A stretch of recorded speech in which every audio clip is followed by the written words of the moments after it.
So thank you very much for that introduction. And as the video has shown you, there are a lot of heroes in South Africa. But for us to get to where we want to be as a nation, we need to harness more people to buy into a lot of the positive elements of building a nation that will be progressive.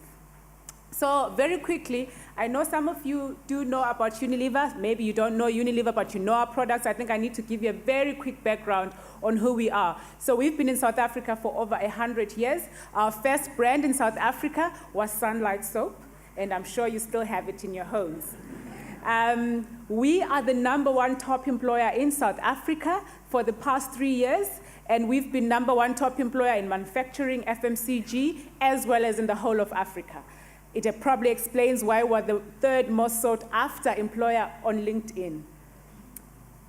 These are the brands. I'm sure you guys have these brands in your homes. My personal favorite is Dove, because we've got a self-esteem initiative which speaks to women. I'm sure you've seen some of the amazing initiatives that we're doing through Dove. Very quickly, this is our growth ambition. So what is it that drives our business? Our business is driven by the ambition to decouple our growth from our environmental impact whilst we're increasing positive social impact. So that is why I'm here today, because I realize that when you talk about positive social impact, it's not one single government, it's not one single company that can do it, it's not one individual, but a collaborative effort is important. And as Unilever, we've chosen to also play our part as corporate. One of the things that has driven our strategy, which we started in 2010, to what we call the Unilever Sustainable Living Plan, it's actually complemented by the recently announced SDGs, the Sustainable Development Goals, that were initiated in New York last year as a takeover from the Millennium Development Goals. So they are really looking to take care of 3 important goals. And the first one was to end extreme poverty, the second one being to combat climate change. But today, the focus of my topic really speaks to the 3rd big goal, which is to fight inequality and injustice. And of the 17 global goals, the issue around gender equality is addressed by global goal #5, that is to create gender inequality, to end gender inequality, sorry. And the other thing, which is very critical in this topic, is how do we include women in ensuring that they get decent work and for economic growth in our different countries. And I'll look at some of the things that we've done in South Africa in particular. So I've got some interesting numbers that I'd like to share with you. And these numbers will startle the men. So, and I'm not making them up, they're based on research. So if we continue the way we are continuing in terms of creating equality, gender equality, at the speed that we're going as a country or as the world, it is only going to be, equality will only be achieved by 2096. That is quite far, isn't it? So there is a call to action. We need to speed up, because 2096, who's going to be here by this time? I don't think any of us in this room will be. So, but guess what, guys? Women do 60% of the work in the world, and yet they earn 10% of the income. Another startling statistic. In South Africa, in particular, the gender pay gap is 15 to 17%. Translated in simpler terms, women, we, you and I, we have to work an additional 2 months to be able to get the same pay within a year as our male counterparts. Tell me that's fair. So we have to work an additional 2 months in the year to get the same pay. But what research has found is that when we have 10% more girls in schools, a country's GDP can increase by up to 3%. So it's worth investing in young girls at an early age. So my big question, what is business doing for her? Which is business such as Unilever. So this is what I'm going to share with you. So one of the big things that we found out is that globally, many women lack access to skills and training. So that being a call to action for us as Unilever, what have we done? So we found out that it's very important that women, first of all, participate in the economy. As we've already mentioned, they do 60% of the work in the world. And then we have actually extended our supply chain and distributor network to include women in it. So we've got women that are working as merchandisers, women that are working within the supply chain, so that we are also feeding into decreasing that number of women that are not economically active. As you know, we make things like soup, we make food, we're in the food industry. So our smallholder farmers, we have got the saying at Unilever where we want to watch our supply chain from the farm to the fork. So that chain, from the minute a vegetable leaves the farm and we go and dry it to make soup for you, we have to watch that process. And we've included women in the smallholder farmers space. Tools and technology for business success. We have also empowered women who are working in the farms to ensure that they've got the tools and they've got the technology that will help them to give us quality products, because we don't just take any product, but it must be of good quality, and we're supporting that. And by the end of 2014, 168,000 female smallholder farmers had been reached. This actually is not the South Africa figure, it's actually the global figure. And another thing that we've noticed, which is very scary actually, 1 in 3 women will experience some form of violence in their life in the world. And as you know, South Africa is probably the most affected country in the world. It's a reality that we're living with. And as you can see the stats, in Africa, we are almost number 1 after I can really call it we're almost at par with the Eastern Mediterranean region, but in Africa, and specifically in South Africa, the issue of violence against women is really crippling our progress. And it doesn't mean because it's an issue of violence, it should be left for domestic discussion.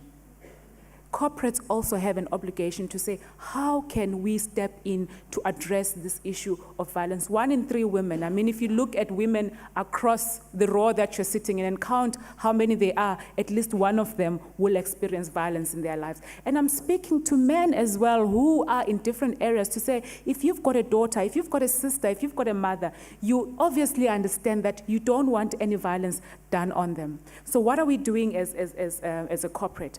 So we have a safety approach which is extended again across our supply chain, and I'm not talking only our employees.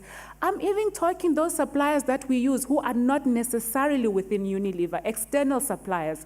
So our approach is to reduce incidents through education and awareness, because what we've learned through our research is that women sometimes think it's their fault, think it's maybe I wasn't dressed properly, that's why this men approached me the way they did in the office. But we're trying to create education and awareness to say, no, this is not acceptable, this is how it should work. So we have taken action to make sure that everybody gets that kind of education and awareness. And we've got a Dove self-esteem program, I think I've already alluded to it, but one of my personal favorites is around Domestos, and this is a local project where we are actually refurbishing toilets in schools. Did you know of the 24,000 public schools that South Africa has, countrywide, only 8,000 of them have functional toilets? What does that mean for a girl child? When she's menstruating, she does not have the necessary support for a biological process which she has no control over. But condoms, which you can choose to use. It's not a biological mechanism. Condoms are being distributed in schools when sanitary pads are not. And this is a biological process which the girl child has not chosen. And we would rather be distributing condoms instead of sanitary pads, which will mean a girl child can spend a day in school, meaning she has more days in class, meaning she'll be economically productive in the future. So those are some of the things that excite me about working for a brand like Unilever, because we've got brands like Domestos which are making positive social change in our communities, where we are really looking at issues that have an impact on the now, but also on the future of our community. And then we have, okay, am I stuck? Awesome. Okay, and another thing, we address issues around discrimination, unequal pay, lack of access to jobs, and lack of advancement, because that's what happens in the corporate world. I always ask, is it because women, when we go for interviews, do we underpackage ourselves? Do we undersell ourselves? As I explained earlier, the gender pay gap is at 15 to 17%, and we have to work an extra 2 months to catch up with our male counterparts. But a lot of women are stuck, especially when they get to their productive ages, to say, if I'm having children, now I have to take care of my child. I can't go to work. But corporates need to understand that as women, we also need to advance. We also need to realize ourselves and create a future for ourselves and our families. And as I've already said, 90% of our income as women is reinvested into our families, whilst men would rather invest 35 to, 37. It's not the men in this room, no. It's not the men in this room. So at Unilever, we've made a conscious decision that we will make sure that our managers, 43% of them are females. In South Africa, we've actually gone above the average, the Unilever global average, we're at 52%.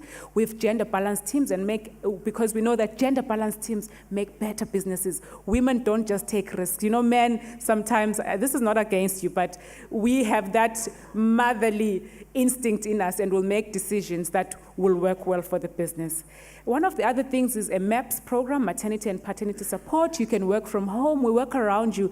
And by the way, I must warn the ladies who often say, I'm just a stay-at-home mom. There is no just stay-at-home mom. When you're at home looking after a child, you're actually contributing to the economy because you are looking after the future human resources. So you're not just a stay-at-home mom. You are doing a job. And lastly, we have the Women Interactive Network to make, to help our employees understand what the challenges women face in the workspace. Men are also invited to that network. It's not just for women. So here is the compelling story around gender equality and ensuring that it drives the economy. The return on 1 year of secondary education for a girl correlates with as high as a 25% increase in wages later in life. Men, I'm talking to men now, make sure your girls are in class and that nothing stops them from attending school, whatever it takes. Or if you know of a girl who's not attending school, make sure you take it upon yourself to ensure that child goes to school. And I've talked about the reinvestment of income. And finally, women's inclusion in the economic cycle has a magnifying positive impact on growth and on the health and progress of their families and communities. So I leave it to you guys. If you remain silent, as Martin Luther King says, our lives begin to end the day we become silent about things that matter. Don't remain silent on the issue of women empowerment. Thank you.